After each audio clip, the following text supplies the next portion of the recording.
Welcome to the MSP Studios in Bootle for Liverpool Chamber of Commerce's latest Voice for Business session. Today we're going to talk about the legacy of Eurovision and its impact on the visitor economy and tourism on the Liverpool City Region and its hope for future global prominence for the city. Today we've got Bill Addy, Chief Executive of Liverpool Bid Company. We've got Sue Finnegan, who heads up visitor economy at Liverpool City Council. And we've got Donna Howitt, who is the Place Strategy Director for Liverpool One. So we're going to talk about Eurovision, and it's a month, we're going to date this particular session. It's a month virtually today since we had Eurovision. Can you start by talking a little bit about what your reflections are a month on about what the impact of Eurovision was? Sue, do you want to go first? Yeah, I think, I was just talking to Claire about this before. I don't think we've actually just stopped and gone, look at what we've delivered, because as soon as you kind of come off that, you're doing the wrap up and you're thinking about the legacy and everything else. I think certainly from our perspective, I don't think, and looking back through Capital of Culture and all of the giants and everything else that we did, I honestly don't think that an event has been delivered so spectacularly, not just by the city and state, and the government and BBC, but actually in terms of a coming together for the city and the city stakeholders. It's just been, it was just phenomenal. And what's your feeling around the impact that it's had? And as you say, we're still working through this a month on, but from your perspective, I mean, can you qualify it? Yeah, somehow? I mean, we're crunching the numbers at the minute. So, you know, all of the sort of economic impact numbers are being studied. We're doing a whole research programme on the health and well-being and the social value side of things. But if you just look at the earned media alone, already 1.7 billion in earned media. You know, from just over that sort of 10-day period. I mean, you can't buy that kind of exposure and content, and considering we delivered it within the space of 6 months from kind of finding out we'd won the bid to sort of delivering the final, it was just incredible, and we're looking forward to seeing more of those numbers coming through. And that was the extraordinary thing about this particular iteration of Eurovision and this particular event. Yeah. When you compare it to Capital of Culture, which had so many years of preparatory work, and here you have 6 months to deliver probably the biggest one-off event, certainly in terms of music, in the world. How important was it that partners came together to make this possible? Oh my God, like we couldn't have done it without our partners. If you think back to Capital of Culture, we had that lead-in from winning the bid in 2003, right the way through to, we had good networks and relationships, but we didn't have that kind of big strategic setup. Actually being able to, from the moment we knew there was an opportunity to bid, for Claire to be able to phone Bill and say, Bill, are you willing to support from the private sector side to put this bid in? You know, those relationships and those frameworks are absolute gold. And I think that's actually where we stand out, probably nationally and internationally, in being able to unlock a city and really maximise and capitalise on an opportunity within such a short time frame. Yeah. And Bill, from a bid perspective, obviously the contribution to the bid and by proxy the private sector was absolutely integral to this, wasn't it? It was, and as Sue's alluded to, I got a call just in the days as the final bid, you know, when we were down to the final two, which was in Glasgow. We knew that Glasgow actually were potentially front runners. Glasgow private sector and Glasgow Scottish Government were putting cash into it.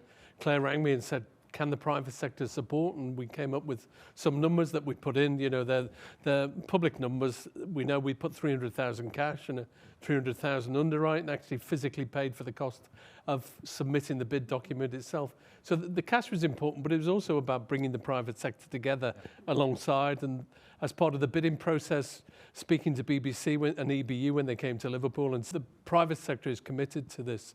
So that was critical for us. And from a business perspective, as Sue's just said, £1.7 billion worth of earned media, 162 million people looking at Liverpool. And as we talked about, it wasn't just one night, one event, because we all think of Eurovision as being one night. We've seen in previous years the couple of semi-finals, but it was a whole city for those 2 weeks. And is there any sense, Bill, of lessons learned as a result of this coming together? I suppose we all experienced it, you know, Donna as well, through the recovery process coming out of, you know, COVID, the COVID pandemic, reopening the city, etc. So some of that infrastructure was there for a period of time. through the process of Eurovision, what lessons have been learned about how some of this can be taken forward? I think for me, it's about the fact that we have the structures in place, that it is, that stronger together narrative about Liverpool. We are stronger together, but not just stronger together to fight the rest of the world. It's about Liverpool taking its place in the UK and being seen as a UK city that the government can trust, and government will assist us to deliver it, and seen it on the international stage as well. But the key to that was, as Sue said, those structures were in place. So we've had the visitor economy network that's been working with all the key visitor economy sectors in the city. We've been working together for 8 years. So that's the key. When you can trust each other, when you work together with each other, then you can bring that partnership and that trust together to deliver. It's a fascinating through line, I think, from capital of culture. You said it earlier, Sue. And Donna, Liverpool One's creation around sort of the same time as capital culture, alongside the opening of the arena. And I just wonder if you could reflect a little bit on how Liverpool One views the Eurovision experience, almost in the context of 15 years of history yourselves. How does this sort of contribute to the next stage for yourselves? I think it is all about legacy. I mean, that kind of build up initially, as Bill and Sue have just spoken about, it was very quick in terms of the planning, 6 months to pull such a huge amount of activity together. And I think what the city got right was very much that public-private sector collaboration, to be able to demonstrate, when you bring the sum of all of the parts together and you connect it so well, how impactful the delivery of major events are, like what was done back in 2008, and as you mentioned there, when Liverpool One first opened, sort of 15 years ago. And whilst we will recognise a lot of the successes over the 15 years and the year-on-year growth that we've experienced, and that continued regeneration, not just Liverpool One, but across the waterfront and, much wider across the city and the region. But it is very much about looking ahead.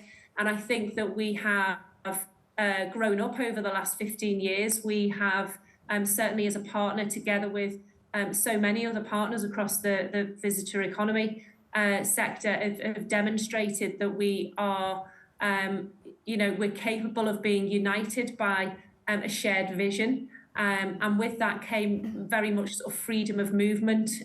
We worked within parameters. And I think to demonstrate something of such scale as Eurovision, I don't think there is anything else that we can turn to be able to say, that, well, maybe the Olympics, Commonwealth Games for the future. But I think that, we've demonstrated that ability to be able to connect, to adapt with the freedom of movement, to suit all individual businesses from many, many different industries, but to actually unite and see that benefit, the huge impact, not just over the week or even the 2 weeks, as Bill, has alluded to. It wasn't just one night at all, but to welcome so many visitors from so many different destinations is so important for the visitor economy, and the legacy that follows is really where we have to focus now. And I think we have demonstrated it. Sue's referenced some of those events, the Giants, many events during Capital of Culture Year. 15 years feels like a long time, but it's gone in the blink of an eye. And to go and do it on a scale that I don't think we've ever seen before within the city, and extending across to the wider, city region at times as well, is so powerful. And we have to continue to stay united, continue to stay aligned with that sort of shared vision, because there is so much to be able to build on for the future. And I think the future does look very bright. Do any of you feel that this idea of legacy, legacy has been mooted for quite some time ahead of the event? There are lots of expectations around Eurovision and what it may or may not do. Do you think this idea of legacy and what legacy means has changed for the three of you and your organisations from maybe when the bidding took place and Liverpool won the right to host, to having delivered such an incredible event? Has the dial shifted a little bit on what that legacy means for the three of you? For me, what does that legacy mean?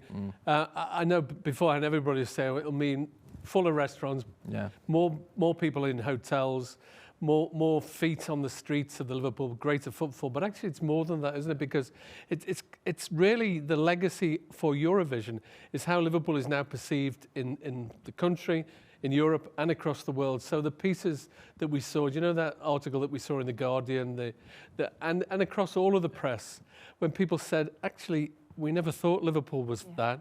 We always had the perception of where Liverpool was, which is fixed back in the 70s and 80s. But people realise now that Liverpool isn't that. Liverpool is, a welcoming city, a great place to come and enjoy.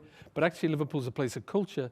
But also, more for me was the fact that the reason we had Eurovision in Liverpool was, because we were great and we want to go. Actually, because it should have been in Kyiv. Sure. And Liverpool hosted Eurovision on behalf of Ukraine. And I think we showed as a city that we were welcoming, but we also showed that we recognised it was Ukraine. So to see the businesses and across Liverpool, one across the city centre, with Ukrainian colours, Ukrainian menu items, Ukrainian flags outside, for the Ukrainian people to be part of it. And actually, the cultural programme that was curated was simply stunning and very moving when you realise that we were celebrating music, when you realise the bombs are dropping in Kyiv and Lviv and other parts. Is for me is legacy, that people will come to Liverpool and see us, but also see how the images of Liverpool, the 161 million people saw on public service broadcasting, free-to-air broadcasting around Europe and the world, saw images of Liverpool that perhaps they hadn't seen before and will want to come back to Liverpool. So long term, it will fill hotels and it will fill restaurants and it will mean more people in the city, but it will also help investment, because when we have those investment discussions about big companies investing in Liverpool, they will realise that actually Liverpool can deliver and deliver very well. What about you, Sue? I don't think it's ever changed. I think we were really clear from the outset what we wanted that legacy to be. It was about inward investment, it was about perception, it was about, getting as much kind of user-generated content and media out there. I mean, and then going back to Capital of Culture again, social media wasn't a thing. Now all of a sudden you've got influencers, social media, so actually you've got all of these different consumer touch points that has a whole explosion internationally that it just happens as a consequence of what you're doing. And I always go back to, TikTok were one of the international sponsors of Eurovision, and what I really wanted to do is capitalise on that global brand alignment. So whilst we're thinking about the bigger vision and objectives of what we want to achieve, actually, how do we work with a global brand and support, Bold Street Coffee, the Independents, the Bagelry? And we created a whole sort of programme where the 80 global TikTok influencers were going to our visitor attractions, going into Bold Street Coffee, going into utility.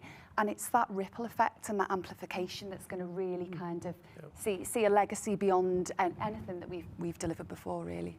And it's interesting, the measurement, I suppose you said about still working on the metrics, but that measurement of like 12, 18 months, 2 years out, it's still going to have that ripple effect, isn't it? So actually the full impact is still to be determined. Yes, I think we found as well with the Ukraine Business Summit as well, some of the connections that are potentially made with Ukraine businesses who actually understand there is the opportunity to do business outside of London. There is some amazing places with some amazing organisations in Liverpool City Region, the northwest of England, and that created a terrific ripple effect as well, where we now see opportunities for Liverpool-based companies to go and platform themselves for a potential post-war reconstruction activity, and it's those ripple effects, those knock-on effects, maybe unintended or intended consequences that we can capitalise upon. And there'll be stuff that you can't measure because those things are just happening around us as a result of Eurovision. But I mean, that kind of combined impact you're talking, we always said in our bid, for Liverpool, Eurovision means more. We've got a disproportionate economy, 47% of our business rates. So, we're half of our economy is visitor economy. Actually, how do we shift that balance? So inward investment's a really key area for us. And I think that was something we were going to come on to as well, talking about that, at times we talk about that balance of visitor economy versus the rest of the economy as a problem, as something that we need to almost rebalance a little bit. Donna, from your perspective, expectations and legacy, what kind of legacy impacts do you expect to have as Liverpool One, looking at the estate, looking at the development of place? How do you see that progressing? I mean, in terms of economic impact, we've no doubt that we've seen a huge positive, impact already. Some businesses in Liverpool didn't see the immediate sort of uplift in terms of business, and some did. And I think a large part of that probably came down to location, a hive of activity focused down on the waterfront. But actually, it is that long-term benefit. So we had an idea of what we thought the footfall uplift would be at Liverpool One, and it blew out of the water. It was we way underestimated. Obviously, impact, in the short term, restaurants in particular benefiting, a slight uplift in retail as well, but it's the longer term impact of that. But Sue referenced something before in terms of it being hard to measure. And for me, this began with regards to everybody, businesses, public, private sector being aligned with this kind of shared sense of purpose.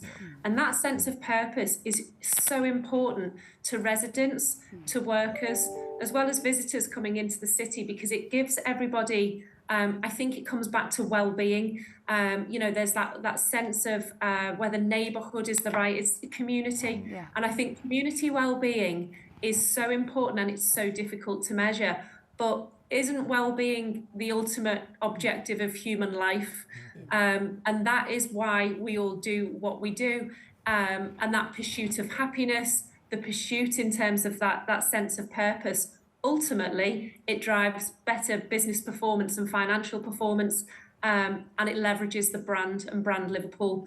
And it is hard to measure, but that for me is the overriding legacy that comes from staging something like Eurovision on that global scale that Liverpool did collectively across the region so well, with the eyes of the media focused on the city and the region. So for me, legacy comes in the form of brand, but it is all about that kind of community well-being. And I think we'll hear businesses talk a lot more about the importance of well-being and the challenges in measuring that as well. So you've all made reference to, obviously capital of culture. We talked a little bit about COVID recovery, where we all came together and had a single focus. Eurovision, like an Olympics, like a World Cup, it provides almost a singular focus, which allows everyone to get behind and see their own part. Sometimes, well, very often, it's a lot more difficult when the day job resumes, isn't it? Where you're left, you're suddenly looking at your own strategic documents, your own objectives as businesses. How do you see major events playing a part going forward to cohere, make sure that there remains a focus? Or actually, are the days of major events done, and can we build that mentality, that approach, without the need for those, those global events, if you like? Bill, you've got a voice to. Nice easy one for you. But just picking up on Donna's point, it is about well-being actually, and I always say, the giants were tremendous, but the true giant throughout all of that was the city itself, and that's what we really need to be picking up on, is how we. Yes, there are global events, and I mean, we were very fortunate that. Don't forget, it was Sam Ryder's brilliant music that led England to becoming number 2 in the Eurovision and enabled us to bid for it. That the chances of those happening together, the stars aligning in the same way, are unlikely to happen. But we are Liverpool. We're a global city now who actually understands that we are a global city. For too long, we've, I suppose, felt a bit of an imposter syndrome. The fact that because we're Liverpool, and because of the things that have happened since the 50s, 60s, that perhaps we can't really be as strong as we should be. Perhaps we can't really project the right images, but we can shift that whole dial around, that narrative around, to actually thinking about how do we work together as the organisations, as the structures that really enable Liverpool to move forward, to enable everybody in the city to benefit from it. And it goes back to that well-being point. So why don't we look at health inequalities, educational inequalities, housing inequalities, and about how we deal with that? We have so many asylum seekers in our city. How do we actually work with them to resolve skills issues? And I think that's what we should be thinking about as the next big event. The next big event is how we show the rest of the country how we can work together as a city. And I think we've proved that because we did. I mean, Sue ran the visitor experience group and very competently ran that group, but there was a disparate group of people in the room that you would never normally see unless you were on a bus. But, very colourful. It was very colourful. It was great, and we worked together. But again, it's about breaking silos down and getting that vision of moving forward. Because ultimately, when you do that, that sounds all very, it all sounds very esoteric. You talk about well-being. Sure. What does it mean financially? But actually, it means a lot financially, because together is the power of the city moving forward. So we can deal with issues that we have, deal with it collectively, and use our resources in a way that enables all of us to move forward, and we will move forward. And Sue, do you see a change in maybe how some of your work, the work of the city, in terms of looking at international connections, visitor economy focused activities? Do you see a potential shift in how that's undertaken, recognising what Bill's talked about? I think the interesting thing is we've always done it this way. We've just done it on a bigger scale. And so every time we sort of, we're bidding for an event, or we're looking for an opportunity, or we're working with a brand or a promoter wanting to come into the city, actually we are trying to align. We understand our starting position. We understand the challenges that the businesses are facing, the visitor economy. We know we've got huge health inequalities in the city. How do we work with those brands and promoters and partners that actually want to create a legacy, and they want to have a social and economic impact beyond the show and beyond the spectacle? And ACC Liverpool they're actually the first venue in the country that have just launched a legacy toolkit. And it's exactly about that. It's about understanding our starting position, speaking to those brands. If it's a huge pharmaceutical conference coming to the city, how can they help? How can they work with our Director of Public Health and our social teams actually to create real lasting impacts and legacy? And that work's always been done. We're just starting to scale up on it now. And I think sometimes that there's almost a bit of a challenge, isn't there? For we collectively represent so many different businesses, whether they're members, stakeholders, tenants, whatever it is. You almost lose sight sometimes, because there's almost an expectation from some of these organisations that Eurovision didn't bring me an immediate, tangible return. I didn't see an increase in my sales. I didn't, what's in it for me? And Donna, you touched on well-being, and obviously what Sue and Bill have talked about as well. How do we make sure that some of the lasting legacy, the lasting impact, if you like, how do we ensure that they are felt and they're communicated properly with our business community, our residents, so that this lasting legacy can be talked about properly?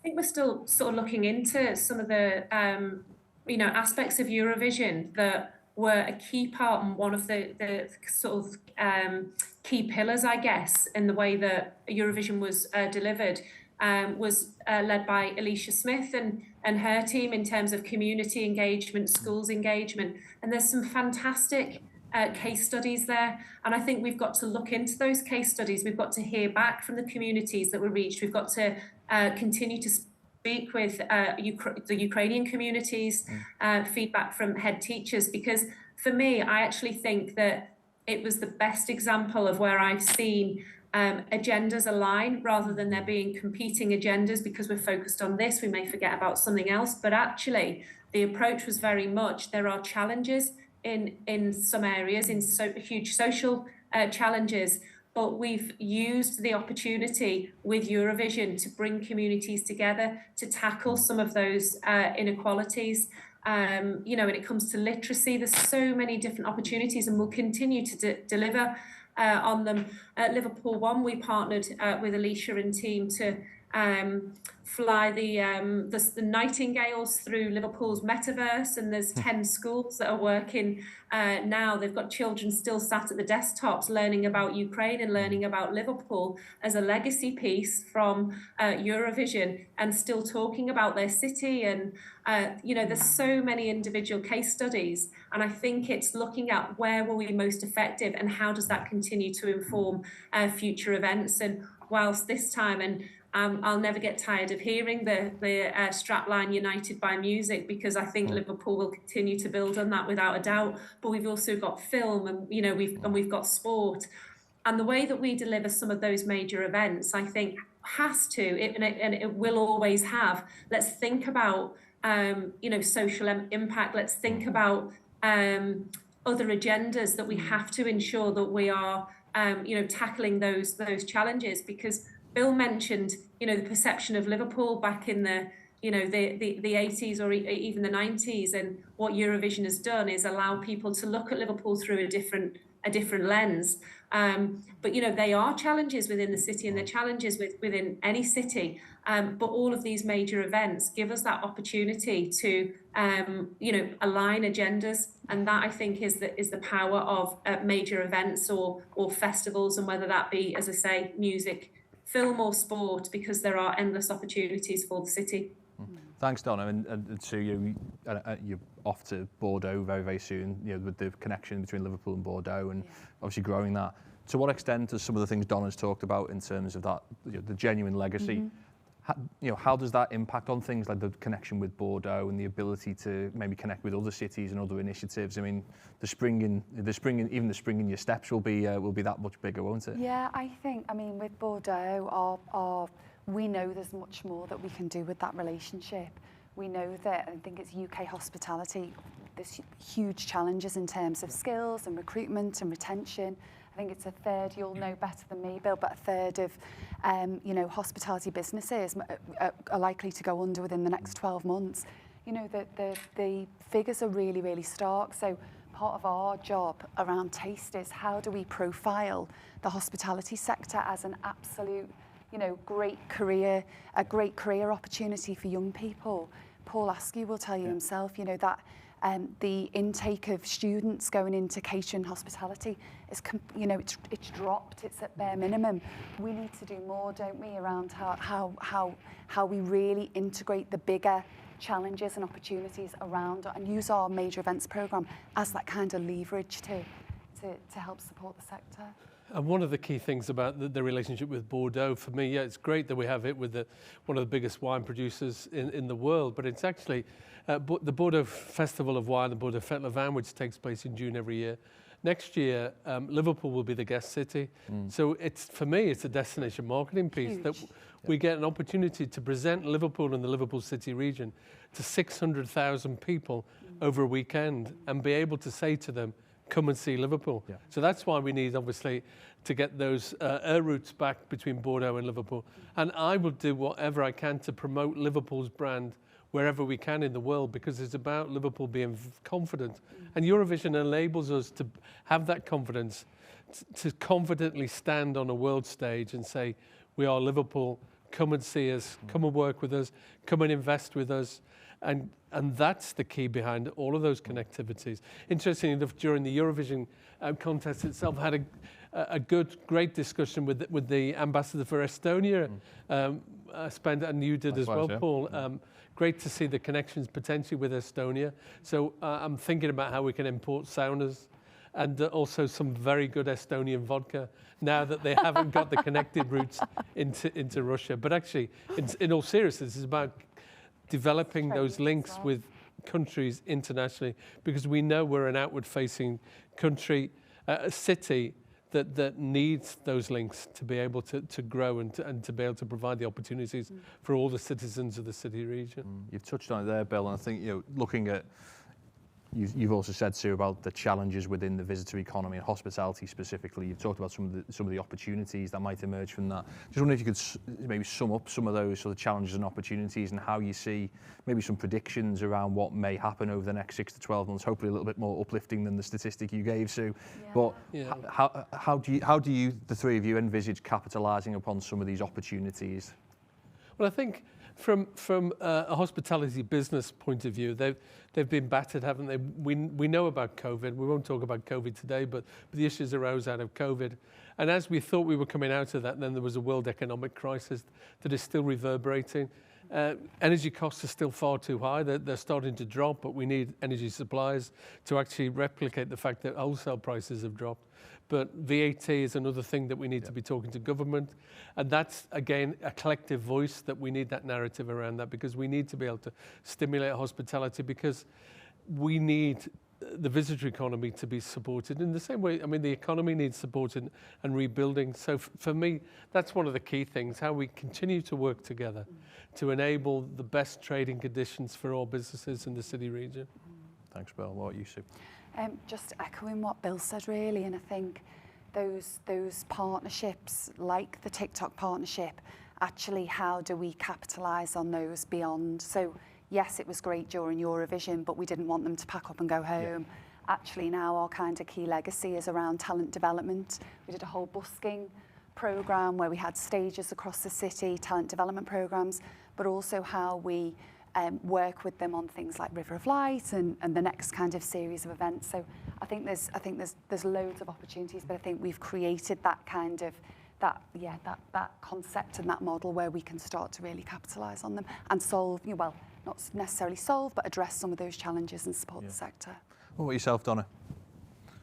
I think for me, it's about skills. It's about the whole welcome piece. So, we can, go out, and we know that Liverpool as a brand, particularly on an international scale, has got real strength and real value. Now, when everybody arrives from various parts of the globe, what does that sense of arrival look like? How do they move around the region, and how do we ensure that our taxi drivers, those that work within retail and hospitality, those people that are the ambassadors and the people that represent our city, how do we continue to invest in them to ensure that even just customer service, what do we truly understand when we, welcome people from new cities? Do we actually understand enough about their culture as well? We are very proud, and rightly proud, to be Scouse and to celebrate our heritage and ensure that people have that whole sort of Liverpool welcome.